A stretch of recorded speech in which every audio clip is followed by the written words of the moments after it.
Let's go for a plane ride. Wonder what Dougie's up to now. Let's go. Hey. I have a feeling a man named Gordon Cole and decency.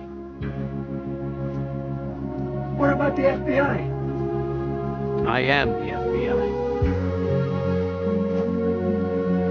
And I get the juice. Part 2. No, this is take 2. Take 2. Yeah, we started recording, got 7 minutes in, and then my internet went out for mysterious reasons. But we're back for another episode of Saturday Night Jive. But to them, we didn't go anywhere, so that's funny. Welcome back. What the fuck are you talking about? I just turned my goddamn iPod on. They were so worried about us. And what is Ben's internet gonna come back on? I don't know. Alright, so welcome to Saturday Night Jive, the podcast where we talk about Saturday Night Live and Saturday Night Live related movies.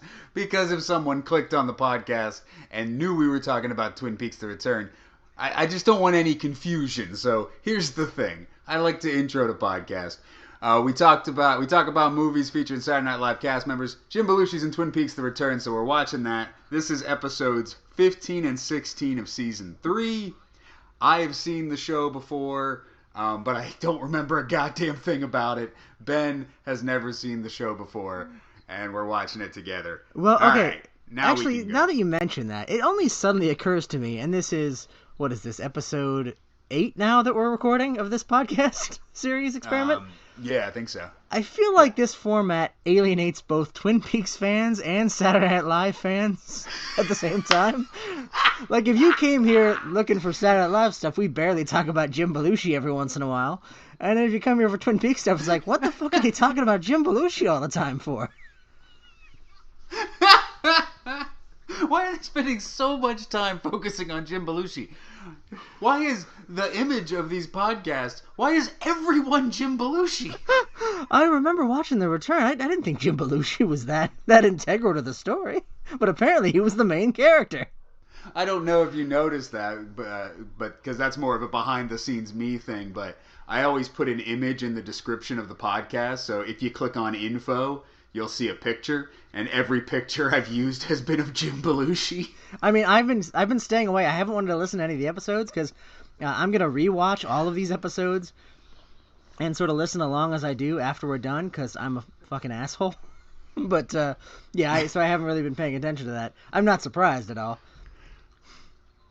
Oh no, I haven't been listening. I haven't been listening to them either. I've just been kind of like skimming through them and like making sure like I cut out all the like nonsense where our internet connection drops out.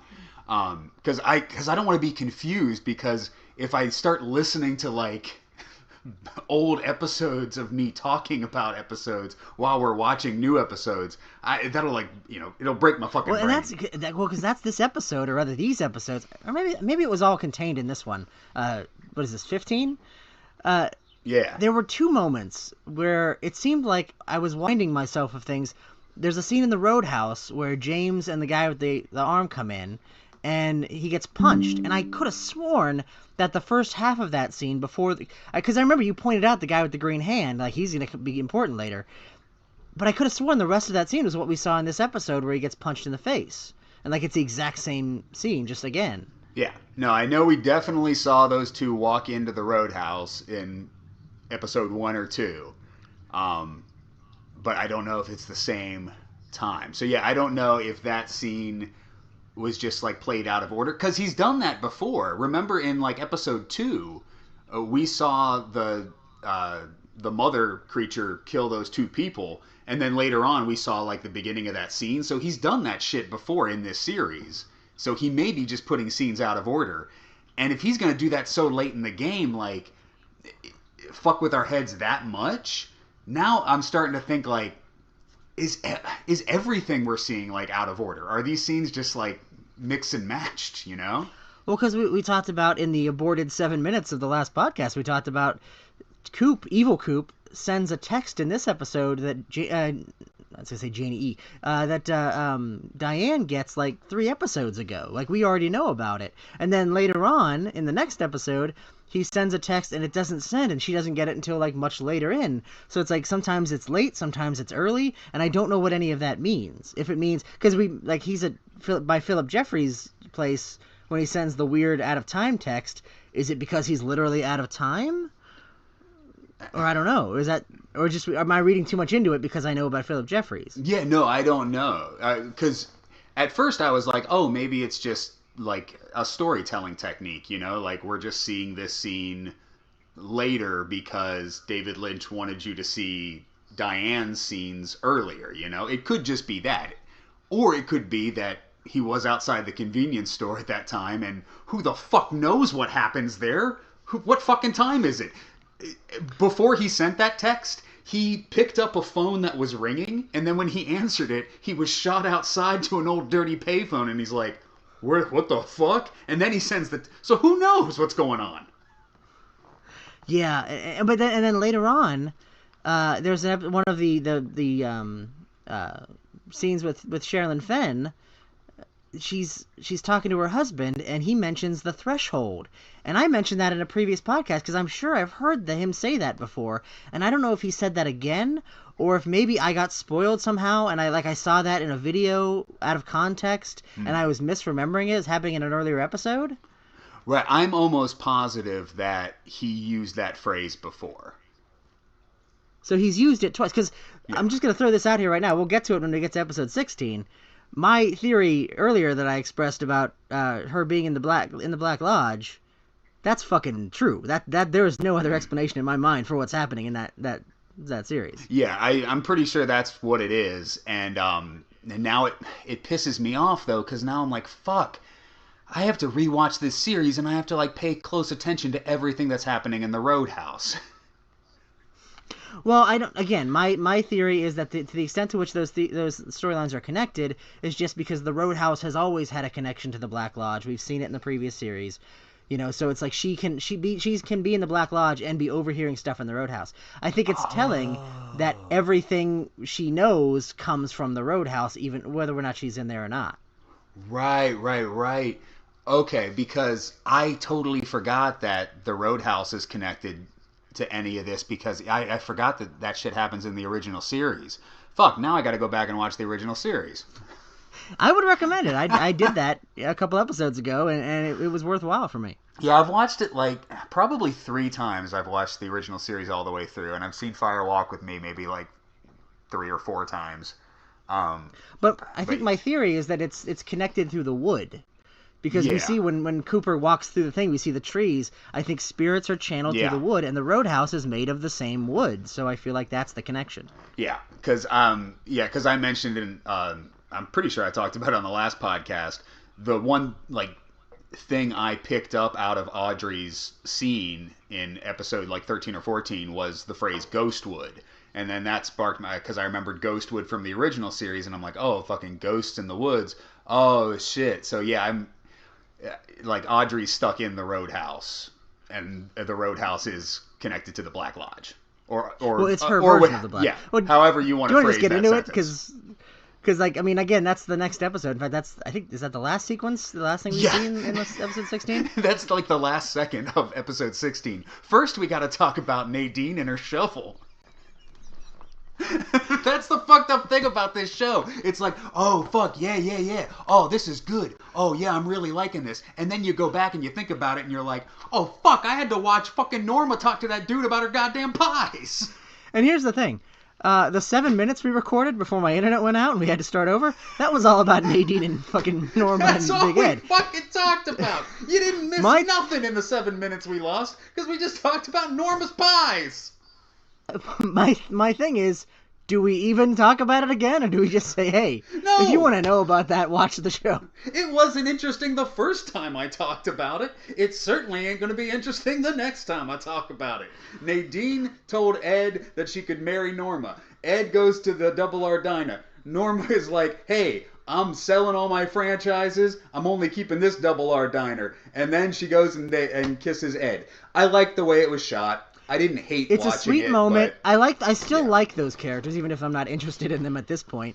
So it's still, a sweet moment for them. But beyond that, who cares? Yeah, it's just like, it's frustrating to watch because it's like, there's interesting stuff happening in this show, but there's also a lot of really uninteresting things happening in this show.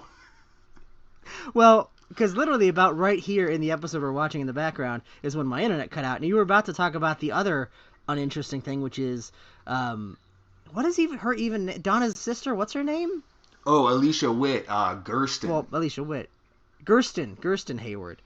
And it's her and the guy, Amanda Siegfried's druggy boyfriend. Yeah, they said his name, because they said his name, and I was like, oh, I should write his name down, because I don't know what his name is.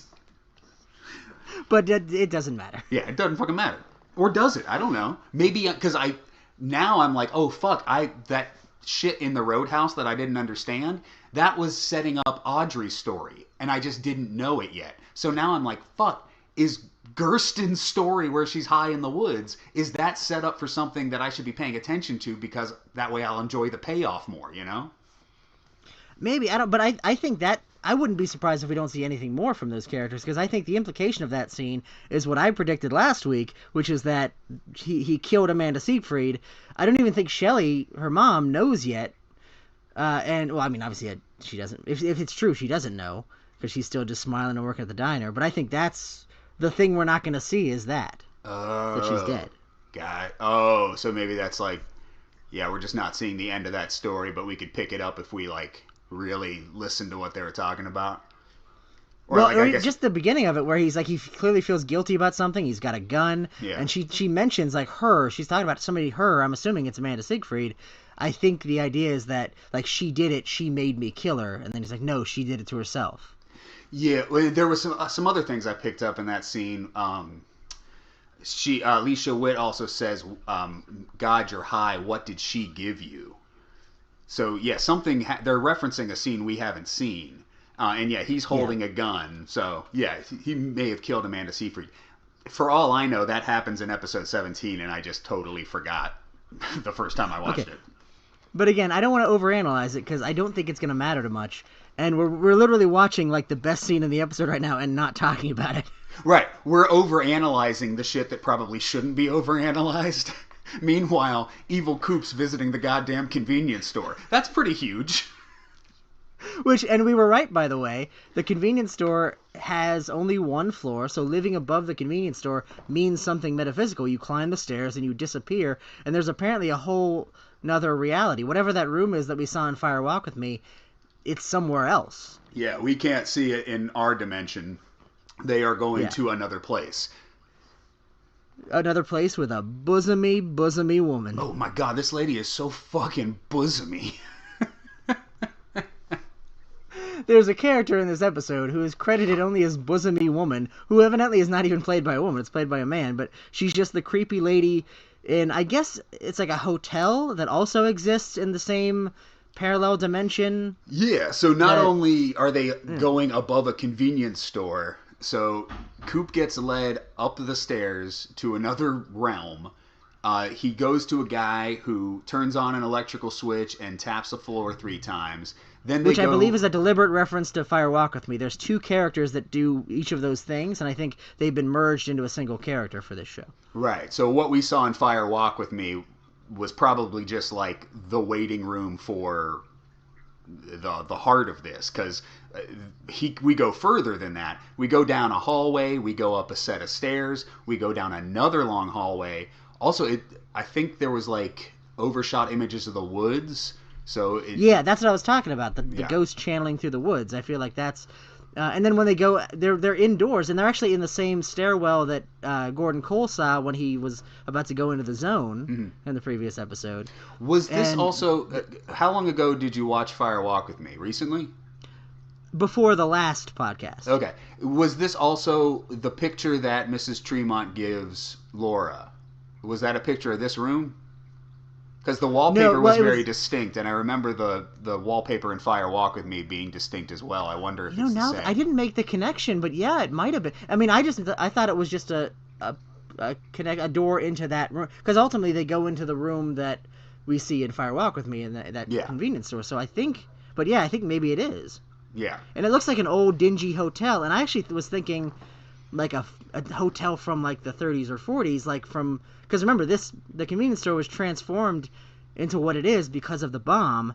Maybe there was like a hotel nearby that was too, and that's what this is. Oh, okay. Yeah, because then they go to a hotel. The Bosomy Woman. And it's outdoors. Like, they're literally walking outside, but it's in another dimension. We never finished explaining the Bosomy Woman. But that was our biggest unanswered question, because in the credits, we didn't even know who Bosomy Woman was. We were like, well, which woman was Bosomy? And it was this lady, but she's not Bosomy. Is it because she's backwards? Why would Bosomy have to do with her being backwards? Because she's not Bosomy. It's like opposite land, too. I don't know about that, but is she Judy? She could be Judy. You never know. Well, because this whole scene is like, who is Judy? And he says, you've already met Judy. And I'm like, was that the bitch back there? Yeah, no. We got to get to that because, anyway, so Coop is going, evil Coop is going down a long hallway. He's going through a hotel. He gets into a door. And then he meets Phillip Jeffries finally, who's a fucking tea kettle. Well, okay. So we got a lot to talk about here. First off, huh? Yeah, well, I mean, I know why it is, because David Bowie was dead, and this is the tree, basically. It's, this is whatever form he evolved into. Yeah, was the tree replacing the arm just, like, set up for this? It's like, if you can't be in a David Lynch production, he'll find a way to get you in there. Like, he's not going to write your character out of the show, but he will make you a tea kettle. In the finale, the man from another place literally says, like, the next time you see me, I will look different or something like that. I can't remember what he says. Oh, that's right. And I don't know that was the intention of that, but that's ultimately what it turned out to be. Oh, yeah, fuck. That's a good point. Yeah, so maybe it's, so if we can analyze it like, because sometimes I just analyze it from like a filmmaking point of view, and I'm like, oh, David Bowie's dead. So he's a tea kettle now. Like, if he was alive, David Bowie would be playing Phillip Jeffries, right? Like, we agree on that, right? Well, I would assume. And same thing with Michael J. Anderson. If Michael J. Anderson would be in a David Lynch production, he would be in this, right? I would assume. So, okay, so if the Lodge just changes you, I guess everyone who's gone in has changed in some way, so it works. I was trying to poke holes in the theory, but no, it actually works. He set it up so that it doesn't matter. He can change them or he can leave them the same. Right. We just haven't seen them change. It's just the mysteries of the Lodge, yeah. Yeah. Well, my theory, goes back to my theory that Phillip Jeffries is the monkey in Fire Walk with Me. That when Phillip Jeffries found himself above the convenience store, in the face of all of these evil, weird creatures, he just like sort of regressed into like this like fucking scared monkey because that's what he was to them. And that's why he says Judy the monkey says Judy at the end, because that's what Phillip Jeffries said in his scene. So I think maybe this is like another form of that. Now that he's comfortable in this place, he's become like a fixture of it, like part of the appliances. Right. Okay. So yeah, whatever the case is, he's a tea kettle now. And basically, evil Coop wants to find Judy. Like, he really needs to find Judy. That's all he keeps asking for. Judy, Judy, Judy. And then... Which, is this the first time he's ever said Judy in this? I can't remember him wanting... And my question is, because up to this point, he's been wanting to find the weird evil thing, the symbol, which I've made the connection to the mother creature, who I also happen to think, based on my watching A Fire Walk with Me, is the old lady with the little kid who is possessing Sarah Palmer. Is that all the same thing? Is it all Judy? I think it might be. I'm thinking of something that hasn't been explained yet. I believe in episode 17 they confirm half of what you're saying, but not all. And now I'm thinking, is the Bosomy, because remember we mentioned the old lady with the kid is dead. Is the Bosomy woman whose face we don't see clearly, is that supposed to be her? She has kind of the same hair. Could be. She could be a representation of Mrs. Tremont. So yeah, you already met... Because remember, Mrs. Tremont, her whole thing is like almost like infesting buildings. Like, she's always in a building and then they go back to the building and it's like, oh no, Mrs. Tremont used to live here. I'm Mrs. Tremont. I don't look... So like the idea is like that she would be the one unlocking the door. She also gives the picture of the door to Laura Palmer. Maybe that was meant to be the same character. Maybe. Yeah, that I don't know. I think it's all coming together. And maybe we'll get more into it. Okay, yeah. Anything else about the convenience? Okay, yeah, that was an intense scene. And that's about half the episode. Oh, but then Richard Horne. Well, Phillip Jeffries gives him coordinates too. We should point that out, and that sets up the next. And I'm assuming were Phillip Jeffries' coordinates the second set of same coordinates that he already had that led to what I'm assuming was the trap left for him? Yeah, I wanted to talk about that in the next episode because episode 16 starts with the coordinates. So yeah, I wanted to talk about that. So Phillip Jeffries gave him coordinates. Who else gave him coordinates? He mentions 3 people. He got the other ones he got were from Ray, who got them from this fucking Scooby-Doo guy's secretary, who got them from presumably Major Briggs. But he said he got 3 sets of coordinates. I think the other set of coordinates were the ones written on one lady's arm. Oh, okay. So the coordinates from Ruth Davenport, the coordinates from Ray, and then the coordinates from Phillip Jeffries. Okay. And they're different, so he's not sure which one is correct. Right. Well, 2 of them are the same, and 1 of them is different. So who gave him the different one? Well, I'm assuming the one of the same ones was Phillip Jeffries, and I would guess the other one would be the one from Ray. Because no, it has to be because I think the set of coordinates that is different is incomplete because it was smudged on Ruth Davenport's arm. Because remember, Diane remembers the complete set of it at the end and sends it to him in episode 16. So, yeah, that happens later. That's what I was wondering. So yeah, if there was like getting back to like fucking with the timeline. I was wondering if maybe he was referencing Diane as the 3rd set of coordinates, but we just hadn't seen it yet. Well, no, I think he has that set. They're just incomplete because the final numbers were smudged. But yeah, that's the same set though. If you're counting Ruth Davenport, now we're getting into it. But at the beginning of episode 16, Evil Coop gets to the coordinates, or at least 1 set of coordinates he's got. So he's gotten 2 sets of coordinates from 3 different sources. 2 of the coordinates are the same. So first off, who are the 3 sources? One is Phillip Jeffries. We know that for sure. One is from Ray. We know that for sure. Ray specifically said, could you even trust them? And ultimately he can't because I'm guessing those 2 are the same if we're to believe that Ray was working for Phillip Jeffries after all, which he says he called Ray. And so I'm assuming those would be the ones that, if they both want him dead, those would be the ones that would send him into the trap. Okay, all right. But that means that means the other set is the one that, at least at that time, is incomplete. Because remember, he doesn't get the complete set of coordinates. And those would be the real ones. Those would be the real coordinates, the ones that are written on Ruth Davenport's arm that we haven't seen, right? Yes. So how did he get those coordinates, though? Because he's still looking for them. Those are the coordinates that Diane sends him, right? In episode 16. Yeah, but remember, the last few numbers are smudged. So he doesn't have the complete coordinates. Did she ever send them to him? I don't remember that happening. It might have. I thought she did. She does in episode 16 after he already says he found 3 people. No, that's when, because remember, she says, I remember, and she remembers the complete set of coordinates. She remembers the missing numbers and then sends those. Right. But that's after he texts all, which is after the trap. I know, that doesn't make any sense. Well, no, the only thing that doesn't make sense in this linear thing for me is, why did Diane know the full set? Because as far as we know, she's only seen them from the photo where it was smudged, unless she got them somewhere else. Yeah, she said, that's getting into episode 16, but she said Coop, or she said, oh, Coop, I remember. And that's when she remembered. And that was shortly after Coop woke up, so I thought maybe Coop waking up was sparking something in her because of something we'll get into in episode 16 first. Well, we gotta talk about episode 15.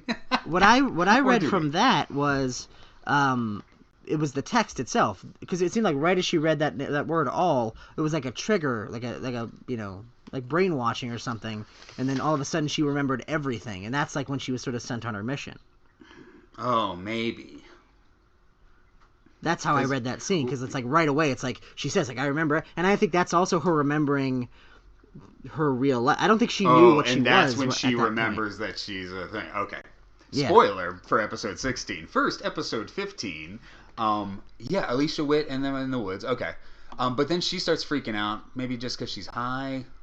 But then we get... Yeah, we go to the Bang Bang Bar. We get fucking ZZ Top. Smart... What is it? What's the song? Smart Dressed Man? No, Sharp Dressed Man. Sharp Dressed Man.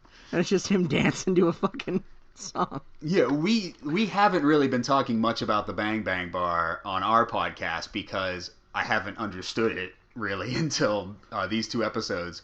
But periodically, the MC will introduce a band. But in this episode, he introduces ZZ Top, but then he turns up the volume on an imaginary radio dial. Well, I didn't think of this at the time because I hadn't made the connection until the next episode. But do you think that is an indication that this is all a fake world? Yeah, and now I do. I think we can blame everything that happens in the Bang Bang Bar on it's not of our universe really. But that being said, I don't believe that James and the guy with the hand, who we've seen elsewhere, are just in the Black Lodge themselves. I think they're in the real world. They're not. And we've also seen other characters in the Bang Bang Bar who seem to be real people. I'm going to throw it out here now. The only people I think that go back and forth, I'm guessing the MC might be a lodge entity, and I think Audrey and her husband, I think Charlie is his name, I think they're in the Black Lodge getting sort of channeled through into the Roadhouse. I think everybody else is in the real world. They don't know anything about the Black Lodge. They're just going to the Roadhouse. Oh, okay. Yeah, let's talk about the Bang Bang Bar. And first, is the Bang Bang Bar the Roadhouse? Because at first I thought they were 2 different places. Are they the same place? No, they are the same place. The Roadhouse was always called the Bang Bang Bar. The Roadhouse is just what people call it. Oh, okay. All right. Because a theory started popping in my head that maybe we're mistaking that, and the Bang Bang Bar is not the Roadhouse, and the Roadhouse is not the Bang Bang Bar. Maybe we're seeing 2 different places. Okay, so the Bang Bang Bar and the Roadhouse are the same place. Yeah, I believe so. I could be wrong about that. That's not something I picked up from previous viewings, but I think that's the case. Yeah, I don't know. It was just weird that was the Bang Bang Bar in the original series? I never remembered the Bang Bang Bar until season 3. That's why I just assumed. Did you see it this time? Yeah, I saw it this time. Sorry, we're watching the episode in the background, and we finally get closure, I guess, to the guy from Mulholland Drive who's just been in an office through the whole show. Mr. Todd is his character's name. We keep calling him the guy from Mulholland Drive. And he just gets killed in this episode because Quentin Tarantino's stable of actors are cleaning house. Jennifer Jason Leigh, right? Mm-hmm.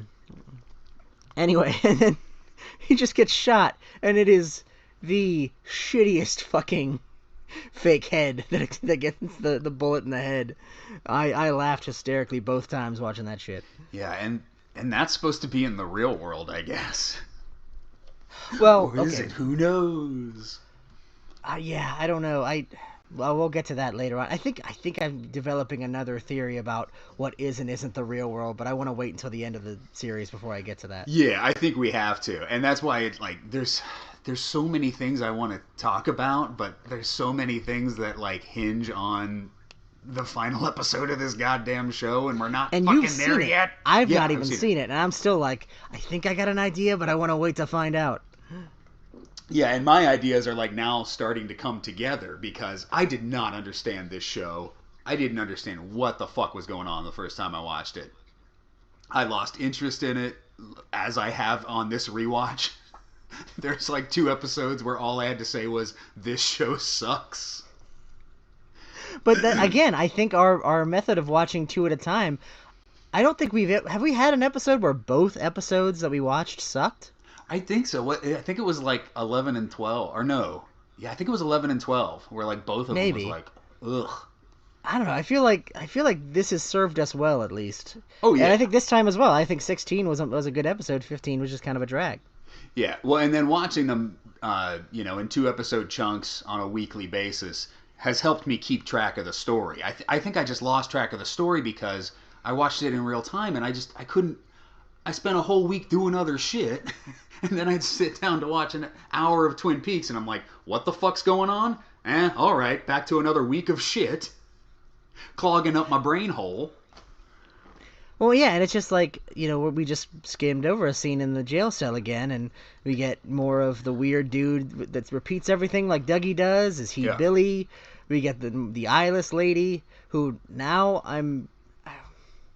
Okay, because later on, Diane says a thing about the sheriff's station, and she says, I'm in the sheriff's station. I think, didn't she? Yes, she did. And I don't know what that means, except if she's remembering that she's not her... Oh, okay, we'll get to it, sorry. We can't talk about that until episode 16. Yeah, no, episode 16 we gotta talk about Jennifer Jason Leigh loving hamburgers. Yeah, no, we don't. Yeah, we'll just explain what happened in case any of this shit matters later. Like, James and the guy with the Hulk can go into the Bang Bang bar. The guy shows off his pile driver punch. He punches two guys in the face and, like, kills them. Mr. Todd got shot. James and the guy with the Hulk hand got arrested. So now in the jail cell we have the girl with no eyes, Chad, the guy with the hole in his head, and James and the guy with the Hulk hand. So those are 5 people that are all in the jail cell. It seems like we are heading towards the Twin Peaks Sheriff Station. Like, that's what these episodes left us on. Like, it all hinges on the sheriff station. All our characters are headed in that direction. So I think it's going to be important that all 5 of those characters are down there. Which, I mean, it makes sense for just the construction of the story, but it also kind of blows my theory that it's all going to end up in Coop's room at the Great Northern, which is where that sound connects. But they've already given the key to Sheriff Truman, I don't think it's going to end there, yeah. Sheriff Truman has the key, which could lead us to the Great Northern. Possibly, again, but I don't know. We're going down a story path, It's not so much a mystery. It's just like we don't know where we're headed, and that's why I'm thinking it might not be weird like the Lodge fucks with time. It may just be storytelling because if we saw James and the guy with the Hulk hand get arrested in episode 2. We would totally have forgotten about it by episode 17, right? Yeah, no, I am in no way suggesting that the repeat of that scene was some kind of time travel shenanigans. I think it was just, remember this character that you were so trained to tune out because he's James? Well, I'm going to show this to you again so you remember James. Yeah. Because you've been fast-forwarding through James's scenes in the original rewatches every time you do it. I know it, so... We better make sure in the second episode someone is like, James is cool and has always been cool. And then in episode 12, we'll have him sing that song and the audience will go, no, we hate fucking James. I don't know. Because I can see why David Lynch, based on everything I know about the man, why he would love shit like Big Ed and Norma and Nadine. That feels like the kind of down-home stuff that's right up his alley. I don't really even understand why he would love James enough to, like, say, I need to bring him back. I don't know, but he's hanging out with a guy with a Hulk hand in the sheriff's station where, like, a whole bunch of crazy shit's going on. Well, especially because, like, James, his whole thing was he was, like, the motorcycle guy with the leather jacket. He was sort of based on Rebel Without a Cause, I think, a little bit. Mm-hmm. But we already have Wally Brando. Why not just bring him back? Fuck. I hope Wally Brando shows up. I really hope. I don't think he does, but I really hope Wally Brando shows up. I hope they perform an exorcism and they pull out Bob from Evil Coop, but he gets away, and then you just cut to Wally Brando, and he's looking in the mirror, and Bob's in the mirror. How's Annie? That's the cliffhanger ending to the show. Season 3 ends with Michael Cera looking in the reflection of, like, his motorcycle. And he's like, yeah, I look pretty good in my motorcycle. And then he just breaks it with his forehead and we see Bob's reflection. That's how I want this show to end. Love it. Love it. All right. What else do we... Mr. Todd got shot. We talked about that.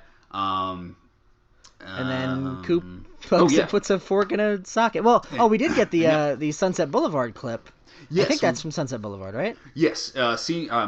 Coop is, as Dougie, eating a cake fed to him by Janie E., and he's watching Sunset Boulevard on the television, a scene where the character Gordon Cole is mentioned. And Gordon Cole, the character that David Lynch plays, was named after that. Like, David Lynch likes Sunset Boulevard, so he liked that name, and it was like an homage to that. But now there's we're seeing a lot that of in this names from universe. The show, by the way. I don't know if you know that. There's a lot of names from the show, like from like just weird old movies that you never thought of. Like there's a movie called Laura, where the name Laura and Jacoby and all these other names come from. And yeah, it's just weird to kind of look into all that shit. Well, and that was, I mean, Twin Peaks was kind of based on that too, because that movie's about a girl named Laura who disappears. So yeah. David Lynch, and we've talked about all the Wizard of Oz references and shit too. No, he kind of in a Quentin Tarantino way, he's like, I liked this from a movie I saw as a kid. I'll put it in this thing I'm working on now. Well, and speaking of Quentin Tarantino, let's just get over the fucking Tim Roth, Jennifer Jason Leigh characters. Let's talk about them in this and the next episode, because they're like I think they're done, right? They're dead. Yeah. We're not going to see them again. Yeah, no, because we got to say, I want to need to talk about the accountant, and the accountant shows up in episode 16. Okay, well then I think the only other thing, the log lady dies. Yeah. Coop puts. We didn't talk about Coop putting a fork in the electrical outlet. Yes. There's not much to it in this episode. We get the aftermath of it in the next one. Yeah. No. Coop hears the name Gordon Cole, and that really snaps him out of. We've been waiting for this in so many episodes. He drank the coffee, and I was like, oh, he's going to drink the coffee, and he's going to remember that he's Coop, and he's going to wake up. Ooh, he ate the pie. He's going to eat the pie, and he's going to go, that's damn good pie. Hey, I'm Coop again. But no, he hears the name Gordon Cole, and he's like, I'm not Coop yet, but maybe if I put this fork in the electrical socket. Well, and that's, I think, an instinct towards the mythological, the fact that he came into this world through that, and so he needs to go back into it. And I feel like that has to be connected to Johnny Horne smashing his head into the electrical socket in the previous episode. Maybe. Not previous episode, that was episode 7. No, I just meant, the earlier episode. Oh, okay. Yeah. Because it seems like he's having the exact same instinct, which, does that mean that his condition was something similar? Doug, so that's, so Johnny Horne. Okay, so we learn more about tulpas in episode 16. But Dougie Jones, or Coop as he is now, is just Coop, who has just been sucked out of the Black Lodge, and that's why he's not who he is. So you're saying Johnny Horne... That's the thing. He is not in the body of a tulpa. It's not that he's Dougie Coop the tulpa, and that's a thing about tulpas. That's why I was questioning. We thought maybe the guy in the prison was Billy because he was repeating things, but that's not what that means. We thought, maybe he's just come from the lodge, right? Yeah, or had agreeing some. That's what it is. Well, I don't know how Johnny Horne. Was he just born that way, or did something happen that made him that way? I don't know if they ever explained it. It might be explained somewhere, maybe in the Secret History. It must be. If it's anywhere, it's in the Secret History, because I know it's not in the show. I just rewatched the series, unless it was in one of those James scenes, and somebody in that subplot went, and I knew this guy named Johnny Horne, and I know how he fucking. James is like, Donna, I love you. And did you hear how Johnny Horne got dumb? To be fair, I also kind of skimmed through the Ben Horne is a Confederate soldier subplot, and he's involved in that, so maybe they said it there. So if we're going on this theory now, so you're saying Johnny Horne went to the Black Lodge at one point, and now he's trying to get to the electrical outlet, but he keeps getting stopped because maybe his parents are too overprotective, and they're putting the covers on the electrical outlets. Ooh, because he had that bear. That was that weird fucking bear that Johnny Horne had? Yeah. I want to rewatch that scene and maybe see if they have covers on the electrical outlets, they're childproof in the house. Well, you see it in the first scene where, like, that place that he banged, where the electric outlet is, there's, like, plaster over, like he's done it before. Like, he keeps trying to bang his head into that socket. Shit, so Johnny Horne has been to the lodge. Okay. Well, and keep in mind, again, just like the Roadhouse is connected to the Black Lodge, so is the Great Northern, where Johnny Horne lived most of his life. It's built from the same wood. That's where we first see the giant. We see the little man from another place dancing on the bed when Jody dies. Yeah. Or Josie dies, rather. So that's the same kind of connection. So maybe I'm envisioning a scene where, like, an evil spirit from the lodge, like, lured him to, like, fall down the stairs or something, and that's why he's the way he is. All right. Yeah. Oh, man. Because... And we've been talking about this too, like David Lynch seems to be retconning some stuff, you know? What if he's just doing the whole series? Like maybe like now I want to, after we get done with this, I really want to rewatch the series and like just watch it in a different light now that I'm putting all this shit together, you know? Because the last time I watched the series was before I watched this the first time, and yeah, I wasn't thinking about the fucking Roadhouse as a direct connection to the lodge, but now I will. Well, I was going to talk about that because I just watched Fire Walk with Me recently, and I think I understand what the ending means, and I don't think you can understand it until you see the scene in episode 8 where you find out that Laura is a big gold ball sent to Earth by the giant. Because to me, what that means is that the Laura that we see in the lodge is not the same as, it's not the spirit of Laura. It's not the same Laura that we see in real life when she's alive. That Laura is a lodge entity like Bob that can possess human bodies, and she possessed the body of Laura Palmer, and that's why the little man looks at her, she says, "This is my cousin," but doesn't she look just like Laura Palmer? Because she's just like me, a lodge entity that just happens to look like Laura Palmer, right? Yeah. So throughout Fire Walk with Me, Laura Palmer, the person who doesn't know that she's possessed by this lodge entity because she's not taking control like Bob does to Leland, she's just sort of living with this guardian angel inside her, basically. She talks about guardian angels all the time in the movie, but she's being abused and she thinks guardian angels don't exist. They're never going to come for me. And at various points she sees angelic figures, and at one point she sees one hovering over Ronette Pulaski, and she becomes enraged, like, why are you coming for her and protecting her and not me? And then at the end, she's been killed, and she's in the Black Lodge, and she sees this angel, and she's like laughing, and she's finally realized something. We don't necessarily know what it is, but the white light is on her face. I think that the meaning of that is she realizes the reason she never had a guardian angel is because she was one, and she now realizes what she is, and she's not that Laura Palmer. She's the angelic, and that's why we see in the previous episode we watched where Andy went up and saw Laura Palmer with angels next to her. That's what that signifies. Right. But yeah, I don't think he planned that at the beginning. That's just what that means now. Yeah. Man, I'm sorry to the one guy who listened to this podcast specifically for Jim Belushi. I like Jim Belushi in these episodes. I did too. No, but man, yeah. Now I gotta rewatch the whole goddamn thing now, because especially Fire Walk with Me, because there's always new things I pick up every time I watch that movie, and yeah, I really need to rewatch it now because Fire Walk with Me, like, I think people were pissed off because you didn't understand it, which I was too when I first saw it. Same thing with this fucking show, season 3. I was pissed off when I first watched it because I didn't understand it. Now on second watch, shit, it's clicking. I understand it. Now I love it. Except the fucking Nadine shit. There's stuff that I picked up on.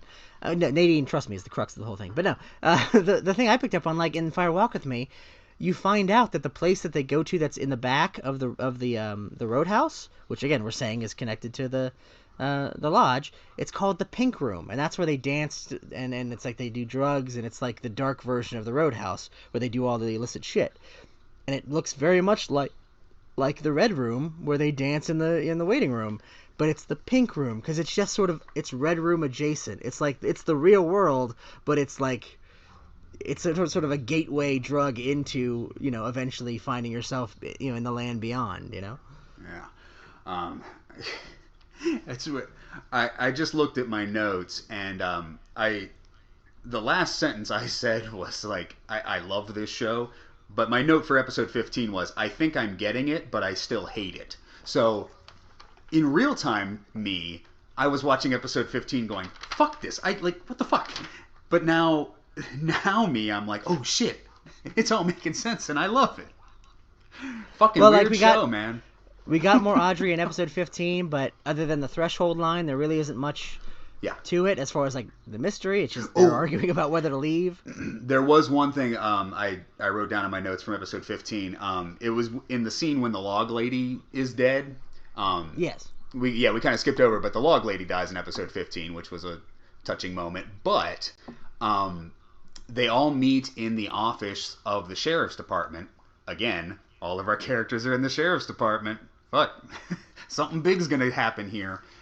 But when Andy and Lucy walk in, Lucy's sweater is the same one she's wearing in the vision that Andy saw in the White Lodge that the fireman showed him.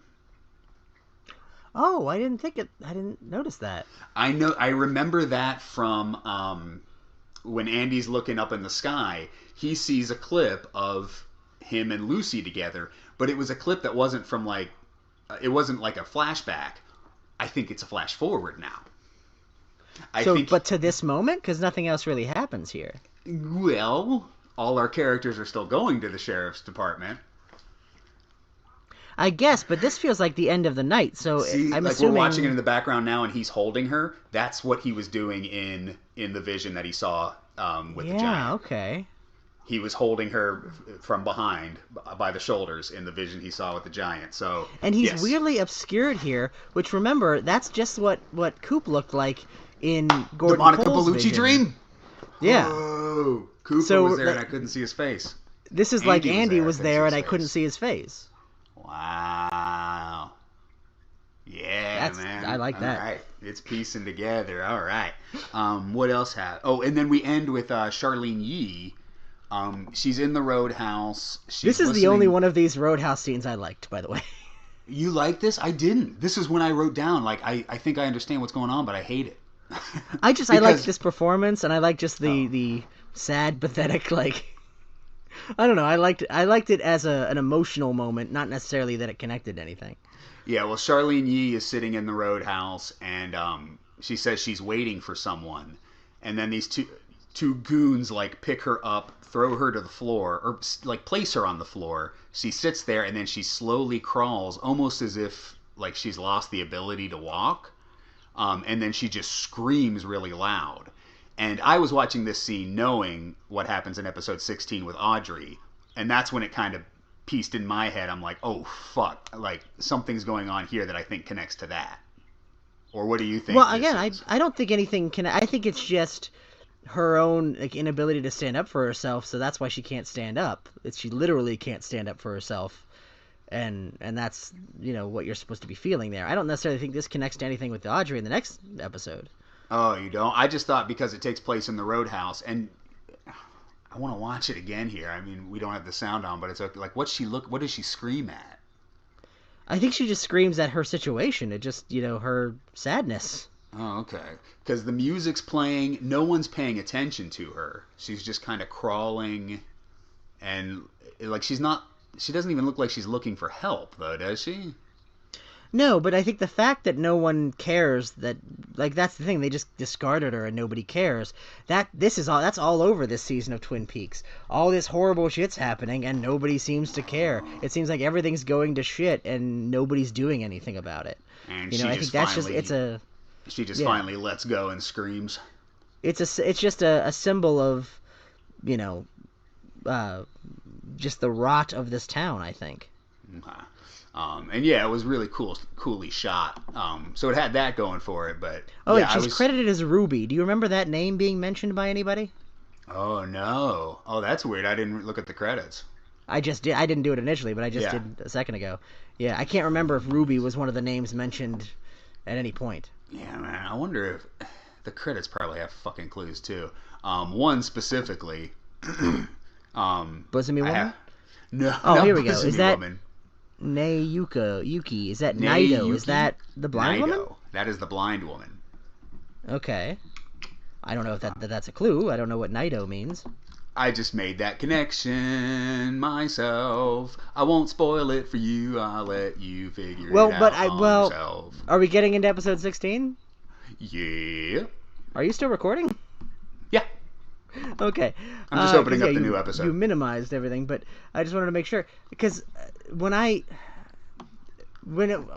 Diane and I will just skip to the end of the episode when Diane says I'm in the sheriff's station. Mm-hmm. My immediate thought was like, okay, who's in the sheriff's station? And if she is one of the people in the sheriff's, unless she's haunting it or something, is she Naito somehow? I don't know, but that's because it's like, is she, or she's the weird bleeding face guy. I don't think she's any of the other people. Yeah, I know the answer to this, and so I don't want to spoil it. Okay, but but that's, I don't know, maybe that's what you were thinking. That will definitely be revealed. Okay, so yeah, episode 16. Yeah, we'll talk about Diane later because that was the best part of the episode. Starts with a lot of driving. Evil Coop and Richard Horne finally get to the destination, and yeah, we were talking about this earlier, but so this is the coordinates that were the same, right? So you're saying that these were the coordinates that Phillip Jeffries and Ray sent him to, and that theory probably passes mustard because what Evil Coop does, he's a sly one. He's like, I got the coordinates. I'm not going to go up there. I'm going to send skeezy Richard Horne up there to check it out. Well, I'm going to send my own child, which we get confirmation of in this episode. We also get a big reveal. Yeah, you theorized that I think you theorized it like twice, and I already knew it, and I was like, maybe. Well, to be fair, I didn't come up with that on my own. I think I might have said that a lot of the recaps I've been watching, that was a prevailing theory. Yeah, I remember at the time, like, people figured that out way before it was revealed. But yeah, it's confirmed in this episode that, and then we also have Doc Hayward's story to confirm this as well, that it seems that one of Bob's first acts of violence as Evil Coop was to rape a comatose Audrey Horne and impregnate her. Yeah, and I guess we'll get to that when we get into Audrey's story because, well, okay, we'll get to that because I have a theory as to why she would be in the Black Lodge as a result of everything we now know about what her life was like after the show, but I don't know, we'll get to that. But yeah, suffice to say, it's confirmed Richard Horne is Audrey's rape baby, and apparently he wasn't in the show for anything else other than this. Yeah. Where he fucking dies. I do kind of like that. I mean, some of the stuff is anticlimactic. And actually, like, I'm glad that we saved Hutch and Chantel for this episode because I'm about to talk about something that is anticlimactic but fun. And then we follow that up with something that's anticlimactic and not fun. Well, and by the way, I remember you distinctly saying that Jerry Horne has some payoff to his storyline. Is this what you were talking about, or is there more to it later on? This is what I remembered. So anyway, we'll explain it first. So Coop, this isn't a good payoff. I thought it was hilarious. Evil Coop sends Richard Horne up the mountain to the coordinates, and then when Richard Horne gets there, he's like immediately electrocuted and burst into flames. Meanwhile, Jerry Horne, who's also related to Richard Horne, Jerry Horne's high in the woods, walking around lost, talking to his shoes. He's peeking on him with binoculars. And then when he sees Richard Horne blows up, I just love how he's like, bad binoculars. Yeah, he thinks he did it with his binoculars. Which, don't get me wrong, I love the Jerry Horne storyline, but part of it was because you mentioned that it would have a payoff. I was waiting for that, and I'm like, okay, well, this is going to add up to something. And now that I know this is what it was, I'm kind of disappointed. This is the moment I remembered from the show. I remembered really laughing at Jerry Horne because I was like frustrated with the show, and I had forgotten that Jerry Horne was walking around high in the woods. And then when I finally saw it, I was like, oh fuck, that's why we were following Jerry Horne high in the woods this whole time, just so we could have this moment. And I also like, yes, it is anticlimactic, but on purpose. But I just like that we set up Richard Horne as like the ultimate bastard, almost to the point where like I want to see him die more than Evil Coop, and like to just be like, you meant nothing, fuck you. Yeah, no, and Evil Coop just dispatches him with nothing. Like there's no like, you're my son. The way it's revealed, well, first he kind of reveals it by saying, you're 25 years my junior. how would he know that unless he knew exactly how old Richard Horne was? He knows because he fucked Audrey Horne 25 years ago. But also, like, he doesn't reveal it until after he's dead. After Richard Horne bursts into flames, Evil Coop's just like, "Goodbye, my son," and then just walks the fuck away. Just doesn't give a shit. Yeah, it was great. And then we got Jerry Horne with his binoculars. But then the scene that immediately follows this is we get Dougie Jones's house. The FBI has shown up. They found Dougie Jones. Dougie Jones is in a coma. Well, I mean, he's Coop at this point. I keep saying Dougie Jones. But then also Hutch and Chantel have shown up at Dougie Jones's house specifically to assassinate him. Now everybody's here at Dougie Jones's house. And what happens in this scene? They were slightly on someone else's property. And the neighbor... Chantel and Hutch we're talking about. Neighbor doesn't like that. And so they get into an altercation, and it just becomes a Quentin Tarantino movie, which is what I assume this casting was all about the whole time. We finally realize why Tim Roth and Jennifer Jason Leigh are playing these characters. And also was it in episode 15? We skipped it, but in episode 15, again, it's kind of cool that we're watching these back to back. The scene where Tim Roth and Jennifer Jason Leigh are eating fast food, as they did in Pulp Fiction. You were talking about how they're always eating fast food? Fucking Pulp Fiction reference. Tim Roth says... I didn't even think of that. Tim Roth says, "I love you, Chantel. I love you, Hutch." Tim Roth in Pulp Fiction, "I love you, Honey Bunny. I love you, Pumpkin." That was his iconic line in that movie. You know, can I posit something here? Because do you know what the relationship between Quentin Tarantino and David Lynch is? Like, do they respect each other? Do they like each other? Oh, I have no idea. That'd be interesting if this was like a backward slam to Quentin Tarantino. Well, because I know for a fact, because I've been watching stuff on Twin Peaks, there's an interview that Quentin Tarantino gave where he hated Fire Walk with Me. His quote was like, "Oh, this is where David Lynch finally proved that he was too far up his own ass." And I'm wondering if this is literally David Lynch, like 25 years later, going, "Yeah, fuck you. This is all of your movies, and they're fucking dumb." No, all your movies just ended fucking everybody dying with a shootout. I think, I mean, I'm not going to necessarily say I know that's what this is, but I have a feeling this might be what it is. Oh, that's gotta be it, yeah? Why? I mean, there were so many references to fucking Pulp Fiction, not to mention Tim Roth and Jennifer Jason Leigh, who, was she in, I think she would have just been in The Hateful Eight. She was in The Hateful Eight. I don't know what else she would have been in Quentin Tarantino. Well, and then Tim Roth was in, that's what I was wondering if this predates The Hateful Eight, but it didn't. That was 2015, this was 2016. I wonder if Amanda Plummer was not answering her phone that week when the call came in. Oh, well. But yeah, see, because when I watched this scene, I wasn't thinking of that and like this weird accountant guy, and I like that actor. He's been like bit parts. He was the warden in Alcatraz, the TV show. But my thinking was like not just anticlimactic, but like the fact that this happens this way when you have Jim Belushi and Robert Knepper, we have the brothers there. Like, why couldn't they have saved the day? Like, that would have been a surreptitious moment. Like, oh, we're here at just the right moment to, stop these assassins. No, they hide. And then later, they're rewarded by Coop. Coop says they have hearts of gold. And then we have that weird moment in the limo with them where it's them and Coop, who's now awoken from his coma. Spoiler, because we haven't talked about that yet. In Twin Peaks The Return, we're not talking about fucking Coop waking up from the coma. That's the episode where Coop wakes up from a coma. We have not mentioned that Coop wakes up from a coma finally. I know. Coop's back, and it's been out 15 episodes. And we're just like, hey, let's talk about fucking Quentin Tarantino homages. Hey, is Nadine coming back again? I don't know. But I did... so, yeah, the accountant... Zawoski Accounting pulls up, shoots Tim Roth and Jennifer Jason Leigh dead. And then that's how they're dispatched. There was one thing the Mitchum brothers, Robert Knepper or Jim Belushi has a line where he says, what the fuck kind of neighborhood is this?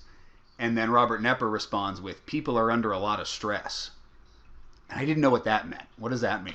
Well, again, I think that connects to the Charlene Yi thing. I think it's just the idea of like there is something in the air that is turned evil as a result. I think that's a lot of what the Dougie Jones stuff is like Coop, without even realizing it, is bringing goodness back to this world just through his sheer presence. He's turned these two mobsters into hearts of gold. He's everywhere he goes, good things happen because he was the good of this world, and when he was taken out of it and replaced by evil, evil came to this world.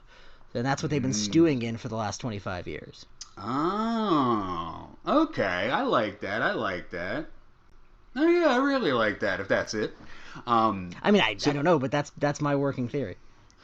So, yeah, Coop finally wakes up from his... so in episode 15, he stuck a fork in the electrical outlet. Beginning of episode 16, he's in a coma.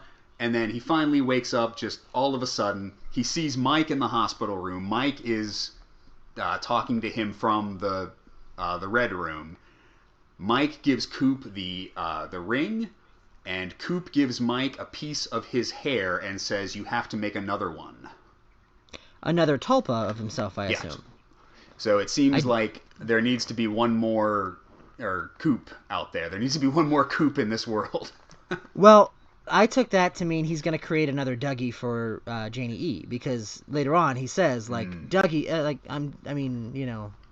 I will return, but he already got that plan, he's going to send them a Dougie.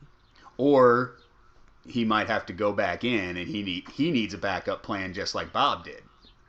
Or something like that. Or he's going to replace himself. Or because I kind of like the idea that he stays with them and sends a Dougie off to do whatever he needs to do to fight Bob.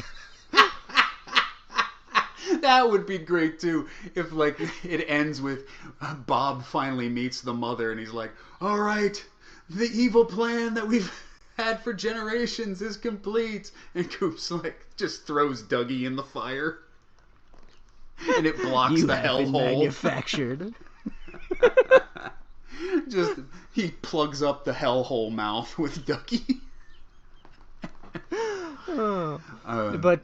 But yeah, and the ring I think is clearly you got to get that ring on evil Coop, because we've already established you put that ring on and then kill somebody, they get sent back to the lodge. Yes, so yeah, we need to get Bob back in the lodge. So yeah, Mike gives him the ring. I'm waiting for a trick, tricking to get him to get the ring on him somehow. That will play into the next episode, absolutely, I'm sure. But your theory about Coop waking up and bringing good back into the world. We talked about this with the music in Bobby Briggs, but the music in this scene, the Twin Peaks theme just starts blaring, almost louder than the dialogue. And it's oddly placed. It doesn't seem to time with the action. This whole scene was oddly edited. Normally, and especially in David Lynch, as we've seen in this series, the music is perfectly timed with what's going on. In this scene, it was not. It was just, we'll put the Twin Peaks theme here, and we don't have to match any of this up. It just plays over the scene.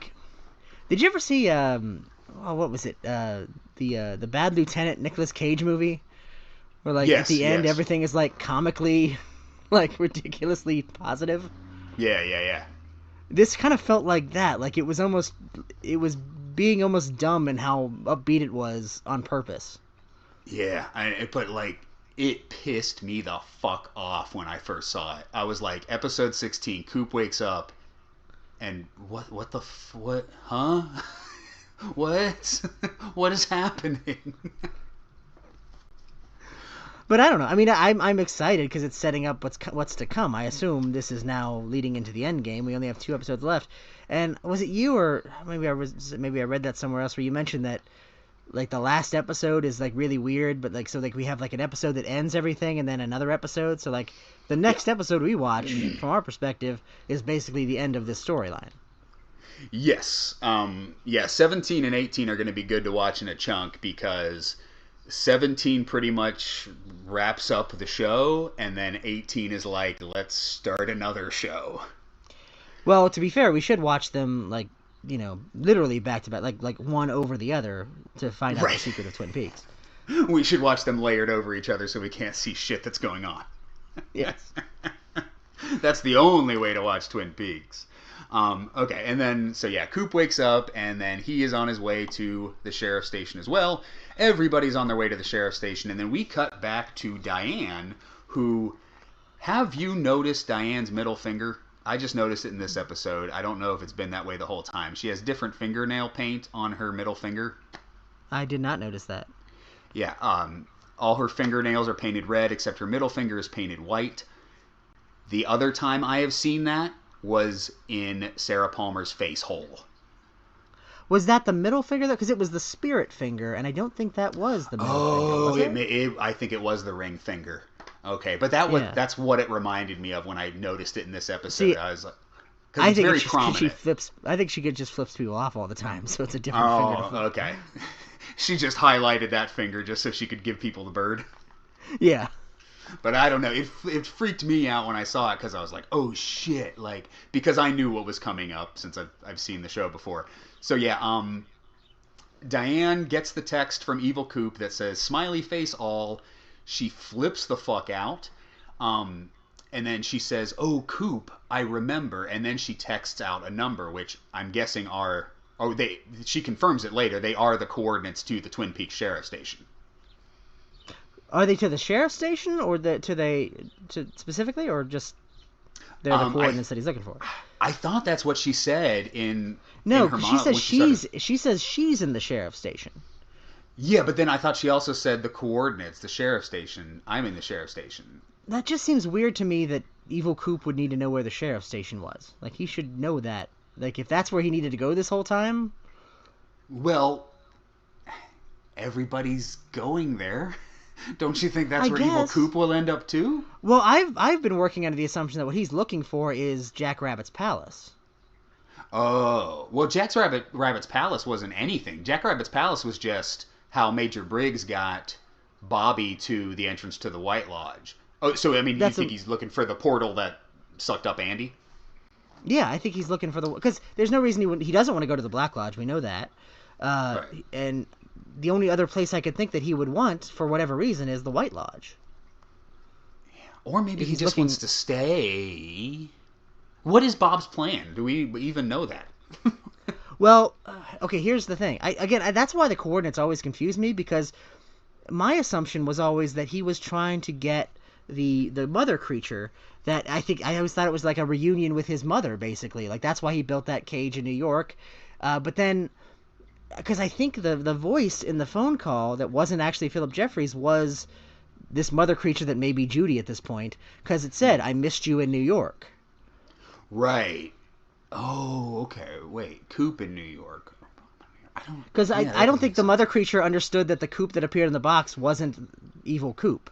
She just sees them as the same, and she just said, I missed you in New York. Oh, okay. Because she just missed Coop. Okay, because we know definitely that Evil Coop was not talking to Phillip Jeffries earlier, because Phillip Jeffries specifically tells him, I don't have your number. Yeah. So that was, someone else. He figured it out on the call. He's like, this is Phillip Jeffries, right? Like, he knows that's somebody else. Right. But yeah, I was under the impression that it still was Phillip Jeffries until this episode, when I was like, oh, it wasn't him. Well, for a while I was thinking it was Philip Gerard or Mike, but because he says, right, I will have you back in the lodge. But I also think, I'm wondering if maybe they both want to reunite with each other at this point. Maybe. Yeah, I've seen the next two episodes, but I still don't understand Bob's plan or what he's trying to do. Maybe I'll have a working theory on that next week. But yeah, because you would think he's trying to get, if he's trying to rage like war between the lodge, but that doesn't even make any sense. I think his plan is just to stay and cause murder, right?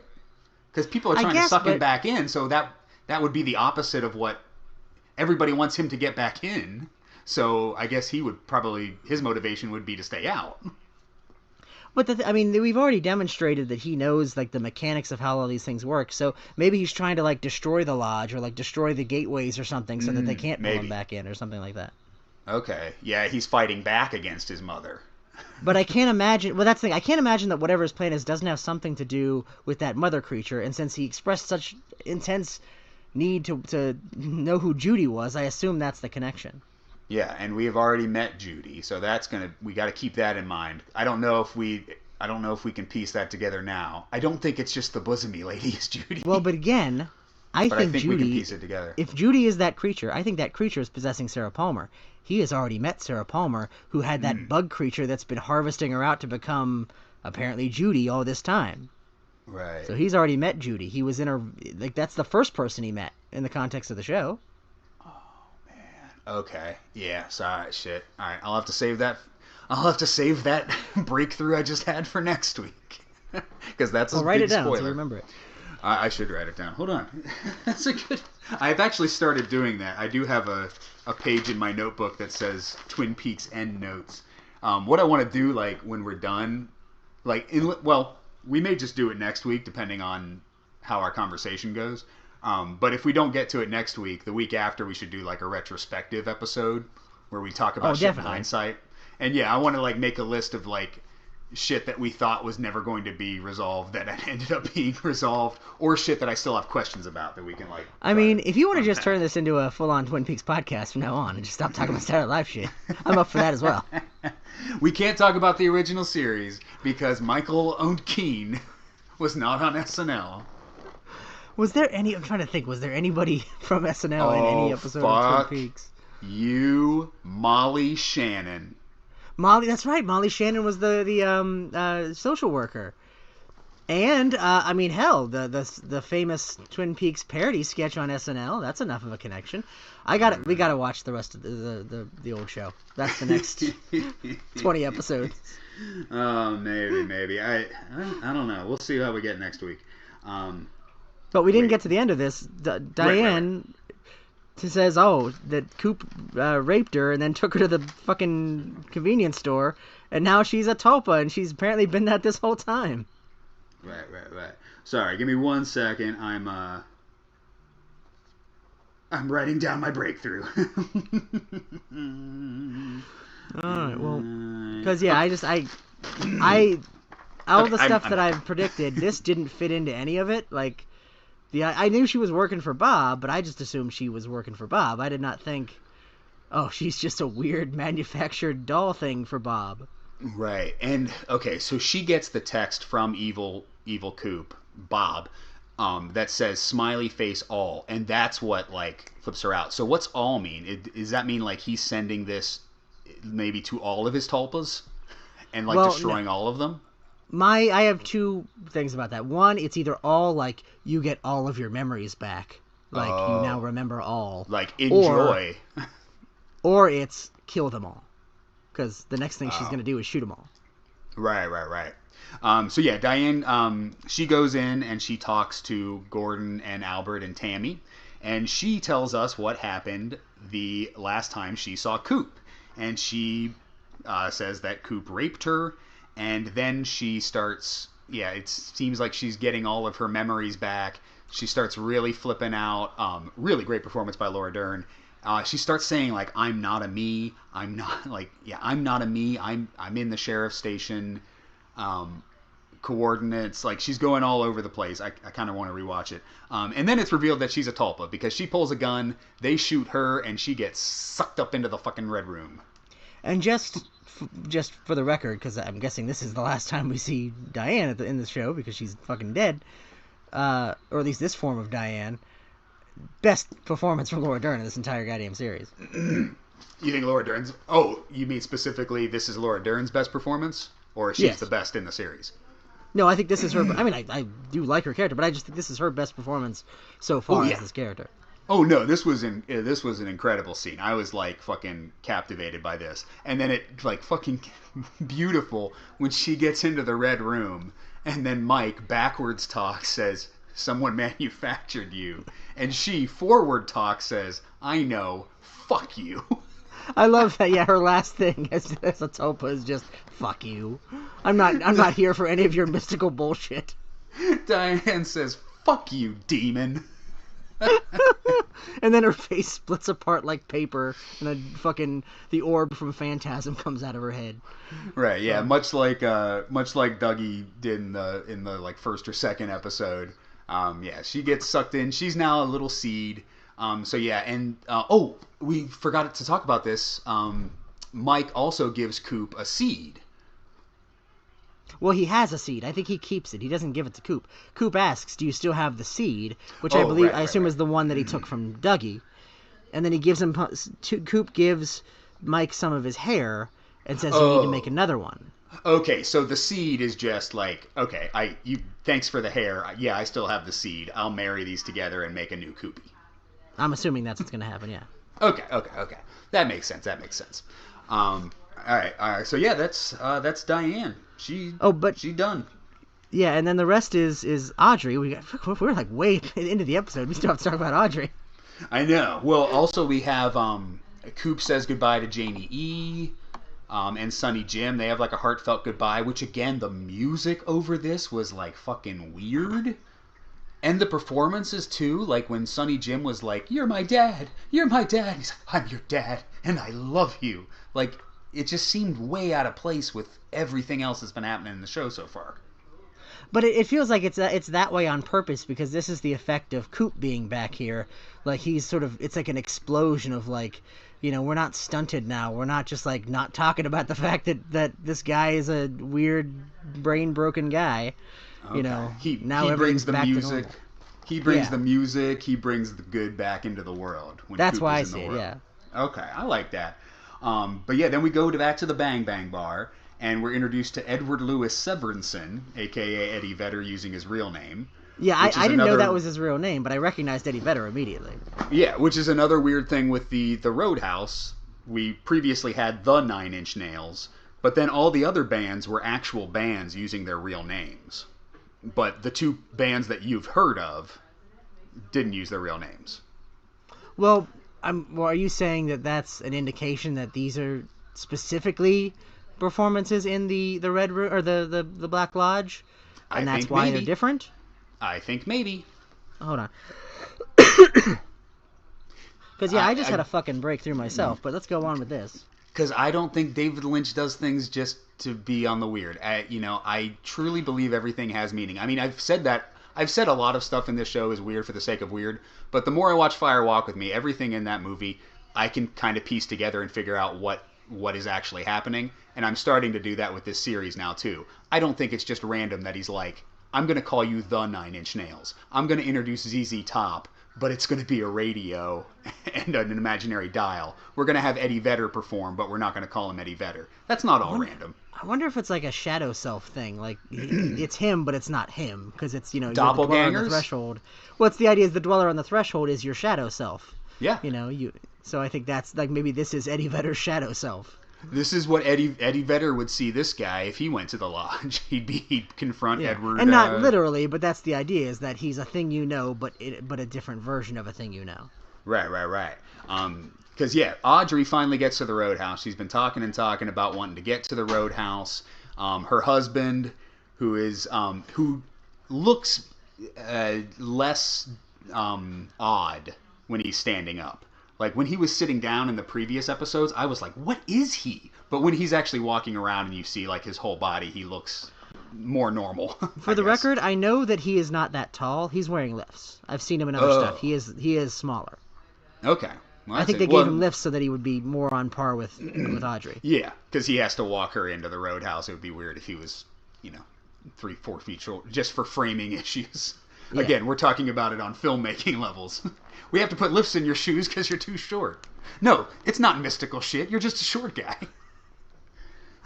But yeah, so they get to the Roadhouse, they get martinis and they toast, and then the guy suddenly comes on stage and says, "Ladies and gentlemen, it's Audrey's Dance," which is not the name of that song. That's just the name of the real world version of that song. Like, if you were to buy the Twin Peaks soundtrack, it would be called Audrey's Dance. I own the Twin Peaks soundtrack, and that is like track 4, Audrey's Dance. Oh, is that literally what it's called? I just assumed. It's the title track of that musical composition. Yes, it's the title of that piece. So yeah, in the real world, not in the Twin Peaks universe. Audrey wouldn't be dancing to a song called Audrey's Dance. No, because the first time she dances to that in the context of Twin Peaks, that song is diegetic. It's on the jukebox. She turns it on. So that exists in the world of Twin Peaks as a song she listens to and dances to, but it's not called Audrey's Dance. Right, and now we're outside of the world of Twin Peaks, so that's why it is called Audrey's Dance, because this universe that is the road... Well, first, I guess we have to explain what happens. So she starts dancing to Audrey's Dance. It's just, the camera swirling around her. It almost seems like a triumphant moment, like Audrey is going to ascend to heaven in this dance. But then two guys break in, they have a fight, and then... she runs over to her husband and she says, "Get me out of here." And then we cut to Sherilyn Fenn looking in a mirror in an all-white room, and she's just like, "What?" Yeah, that's literally what you do when you enter the Black Lodge. You look at your reflection. You face your shadow self. And if you face it with imperfect courage, your soul is annihilated, as if you were to perhaps go into a void. So that's where Audrey is now. Oh man, yeah. So she confronted the lodge with imperfect courage because maybe she was supposed to keep dancing when the fight broke out, but then she got scared. That's the thing. I don't know if it's as literal as that, or if it's because I feel like her whole thing is a thing about aging and getting old, and like the idea that Audrey, as we understood her, she was never the main character, but she always wanted to be. She always wanted the attention. She always wanted to interfere with the investigation, and she always wanted to be, the one. Laura Palmer was the one everyone was focused on. She was dead. Audrey wanted it to be her, and then she grew up. Everybody forgot about her, and so I think her, like the inner demons that she has to face in the Black Lodge, are that. And I think this is sort of a weird psychodrama version of that. Like, everybody's got to pay attention to her, and it's Audrey's Dance. Like, the show is Audrey's show, and she's got to get over that. Huh. But she doesn't. She can't. Yeah. It's weird how some things we see literal and some things we see figurative in this show. And just the difference between them. Some things are like, oh, yeah, no, this is just David Lynch's commentary on this. But like, no, this is just a literal, and like, this is what's happening. But I mean, literally right after that, the end credit sequence has, which it's never looked that much like the curtains of the Red Room before then. Like, they used the lighting to make it look like that, and the band is playing the same song backwards.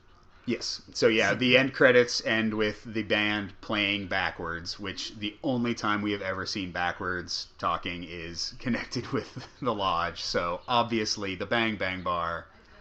This is the lodge. This is the lodge right here. It's as close to confirmation as you're ever going to get. So Audrey just got kicked the fuck out of it. Is that what you're saying? Well, I think because, again, the question then is she dead?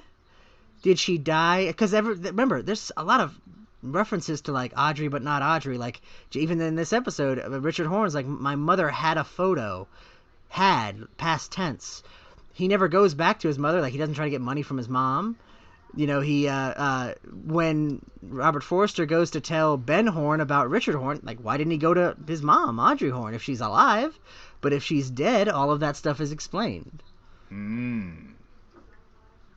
Okay. Yeah, and maybe all that shit that we thought was just stupid trifle makes sense now, thinking it on that level. Fuck, yeah, man. She's been dead the whole time. But I think the idea is that this is what happens when you die and go to the Black Lodge. What happened to Coop was not the normal process of meeting your doppelganger. Normally when you die, your spirit goes to the Black Lodge, and you have this kind of experience where it's like you got to get over your bullshit from life, and if you don't, you end up like Audrey does. Yeah. Also, we're kind of skipping over the fact that Audrey was raped by a demon. So yes, maybe her situation is different than everyone else's. Well, because like, maybe it could this also is what be, happens when you get raped by a demon. It could also be like you only end up... Maybe not everybody goes to the Black Lodge. Maybe you only end up in the Black Lodge as a spirit if you encounter that world in some capacity. So, like, there's the theory that the log lady's husband is in the log because he was killed by some spirit in the woods. Or the reason Josie's in the wood isn't because that's just what happens, but that's because she was killed by Bob. Man. All right, so I guess that ends... Sorry, there's one other thing I want to... There's one breakthrough I had as I was watching this. And it kind of gets to that, actually. Because, I don't know if you read this. I read this in an interview, and I don't know if it's true or if it's apocryphal.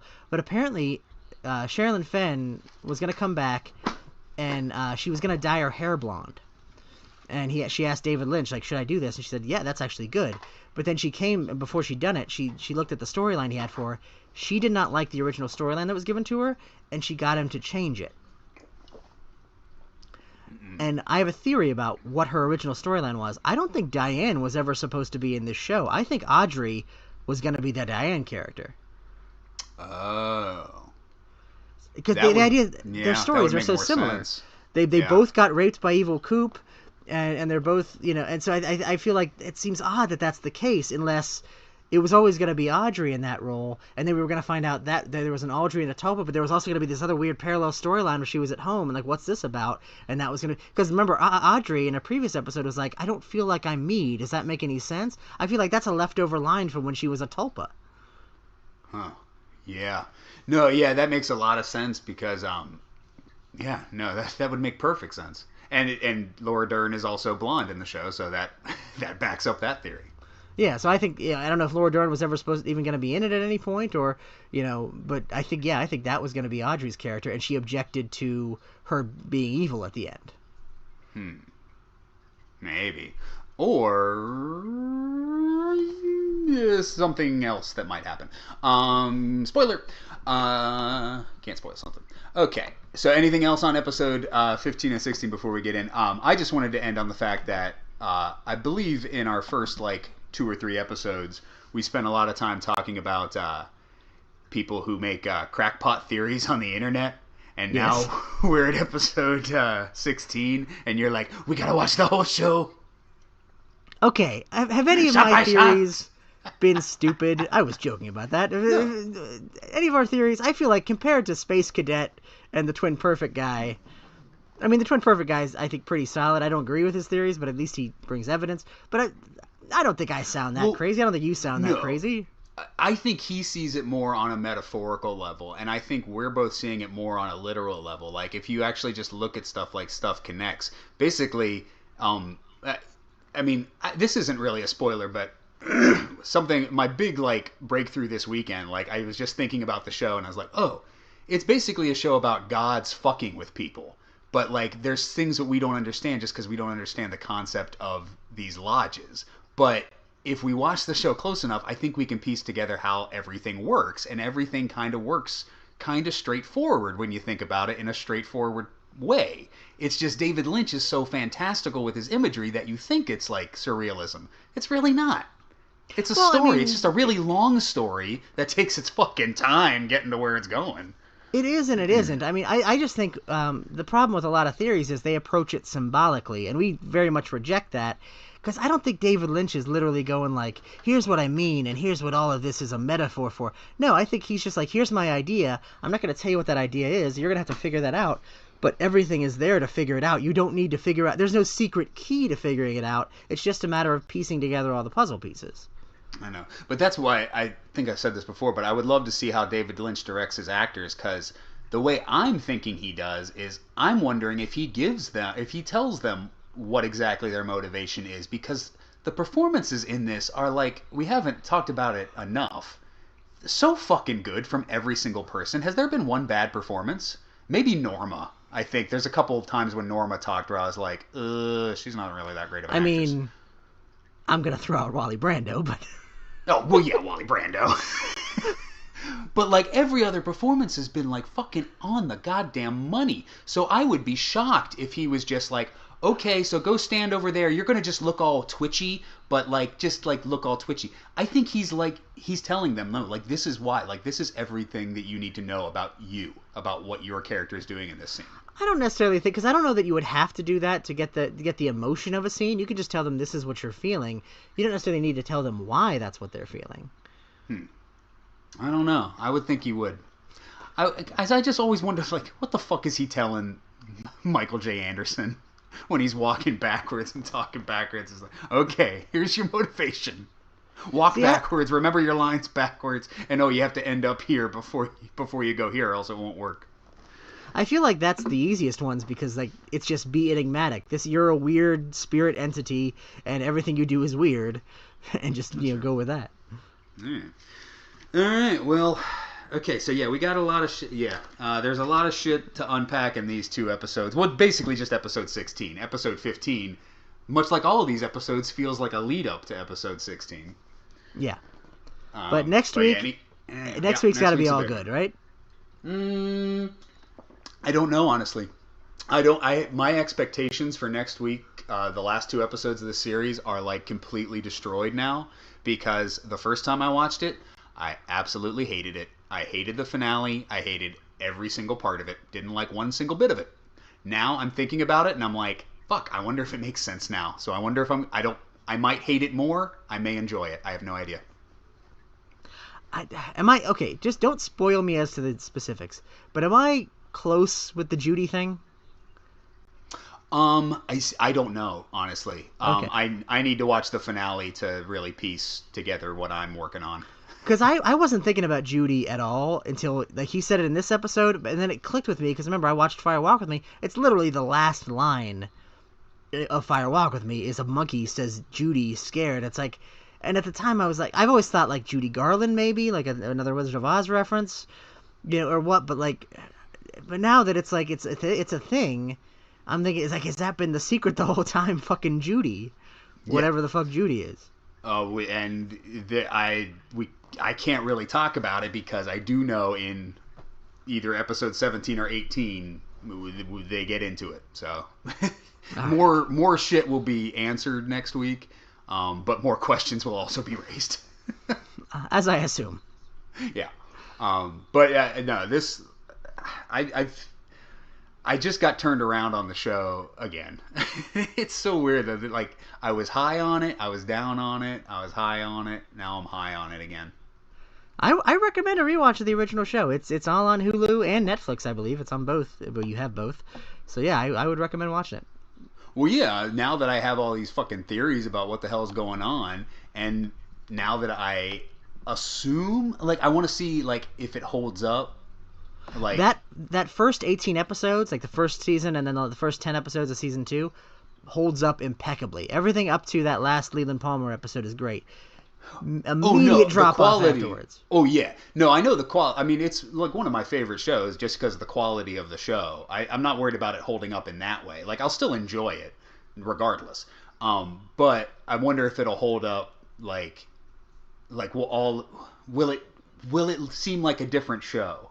And again, that's getting into kind of spoilers of the end. So yeah, like again, I know what happens in the last episode, so I can't really talk more about it.